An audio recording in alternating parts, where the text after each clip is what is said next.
সনদ 2025 এই নামে একটা খসড়া দিয়েছে। ইনফ্যাক্ট এটা হচ্ছে একটা ভূমিকা, কোন প্রেক্ষিতে জাতির কোন অবস্থায় এই ঐকমত্য কমিশন গঠিত হয়েছে, কিভাবে সরকার গঠিত হয়েছে, ফেসিবাদের কি আচরণ ছিল, জাতির প্রত্যাশা কি, অভিপ্রায় কি ইত্যাদি ব্যক্ত করে তারপরে এই অঙ্গীকার নামে একটা অঙ্গীকার নামা দিয়েছে যে সমস্ত বিষয়ে আমরা এখানে প্রতিশ্রুতিবদ্ধ হব, যেখানে ঐকমত্য আসবে সেগুলো বাস্তবায়নের জন্য আমাদের সমস্ত আইন কানুন সংবিধান বিধি বিধান যেখানে যা যা সংশোধন পরিবর্তন পরিমার্জন করতে হবে সেটা করার জন্য আমরা প্রতিশ্রুতিবদ্ধ অঙ্গীকারাবদ্ধ এইভাবেই বলা হয়েছে। এবং একটা জায়গায় তারা বলেছেন যে এই প্রতিশ্রুতিগুলো অবশ্যই সংসদ গঠিত হওয়ার 2 বছরের ভিতরে বাস্তবায়ন করতে হবে। তো এই সমস্ত বিষয়ে আমরা সম্পূর্ণ একমত। আমরা আমাদের কিছু বাক্যগত শব্দগত যেগুলো আমরা মনে করেছি অসামঞ্জস্যতা ছিল বা কিছু কিছু বিষয় ওনাদের রিপিটেশন ছিল, এক জায়গায় বলেছে সেটা আরও এক জায়গায় বলেছে, এরকম সেগুলো সংশোধন করে আমরা একটা সংশোধিত ভার্সন দিয়েছি। তবে 100% তাদের সেন্টিমেন্ট এবং প্রস্তাবের সাথে আমরা একমত হয়ে দিয়েছি। এখন সেটার উপরে আলোচনা কিন্তু এখনো হয়নি। 2-1টা দল শতপ্রণোদিত হয়ে এটা আলোচনা হয়তো করতে চেয়েছেন এবং ওনাদের মতামতটা দিয়েছেন। ওনারা বলছেন যে এটা লিগ্যালিটি কি হবে। আমি আপনাদেরকে জিজ্ঞেস করি, একটা ন্যাশনাল কনসেনসাস এখানে হচ্ছে, এতগুলো রাজনৈতিক দল এতদিন পর্যন্ত উন্মুক্ত আলোচনা করছে, হুইচ ইজ ভেরি ট্রান্সপারেন্ট, এবং আমি অনেকটা মনে করি যে ওপেন কোর্ট ট্রায়ালের মতো আপনাদের কাছে রিলে হচ্ছে, সব কিছু ডাইরেক্ট টেলিকাস্ট হচ্ছে বা ব্রডকাস্ট হচ্ছে। তো সেই জায়গায় জাতি দেখছে কারা কি বলছে, কারদের কি পজিশন। এখন সেটার পরে মাননীয় প্রধান উপদেষ্টার সিগনেচার সহ সংস্কার কমিশনের সমস্ত চেয়ারম্যানদের সিগনেচার সহ, মানে ঐকমত্য কমিশনের সব সদস্য তাদের সিগনেচার সহ, জাতীয় নেতৃবৃন্দের সমস্ত দলের প্রতিনিধিদের সিগনেচার সহ একটা সনদ তৈরি হবে। সেই সনদটা ওয়েবসাইটে যাবে, জাতি দেখবে, পত্রিকায় প্রকাশিত হবে। এরপরেও কি কোনো পলিটিক্যাল পার্টি ডেয়ার করবে এটা ব্রেক করার?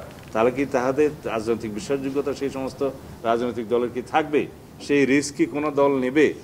আমার তো মনে হয় না এর চাইতে বড় বেশি কোনো কনসেনসাস হতে পারে, এর চাইতে বড় বেশি কোনো মেমো অফ আন্ডারস্ট্যান্ডিং হতে পারে, এর চাইতে বড় কোনো সোশ্যাল এগ্রিমেন্ট হতে পারে। এটা কন্ট্রাক্ট, অনেকটা social, it is contract in between nation, in between people and the political parties and stake holders.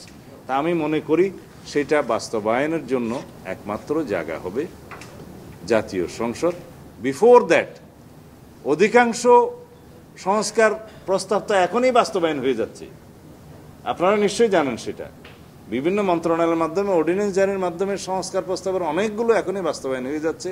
এবং আমি বলেছি শুধুমাত্র সংবিধান সংশোধন সংক্রান্ত সুপারিশগুলো ব্যতি রেখে বাকি সমস্ত সংস্কার যেগুলো এগ্রিড হবে রিপোর্ট, সবগুলো তার আগেই বাস্তবায়ন করা সম্ভব।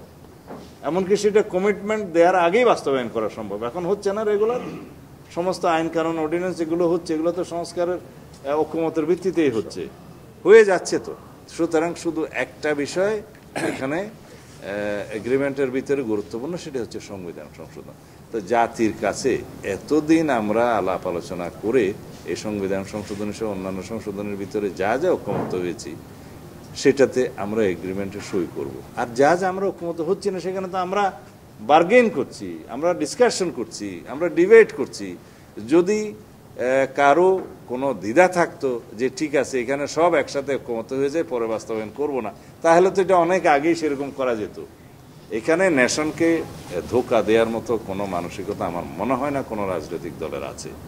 আর আমরা যে সন্ধিক্ষণে দাঁড়িয়ে আছি, আমাদের জুলাই আগস্টের ছাত্রগণ অভ্যুত্থানের পরবর্তী পরিস্থিতিতে আমরা যেখানে দাঁড়িয়ে আছি, জাতির যে প্রত্যাশা, শহীদের যে অঙ্গীকার, রাজনৈতিক দলসমূহের যে অঙ্গীকার এবং এই যে গণমানুষের যে অভিপ্রায়,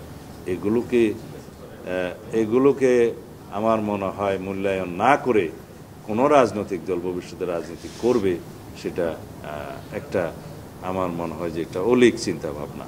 সুতরাং আমরা আমাদের অবস্থানটা পরিষ্কার করেছি, কিভাবে বাস্তবায়ন হবে এটা ঐকমত্য কমিশন যে প্রস্তাব দিয়েছে আমরা তার সাথে একমত।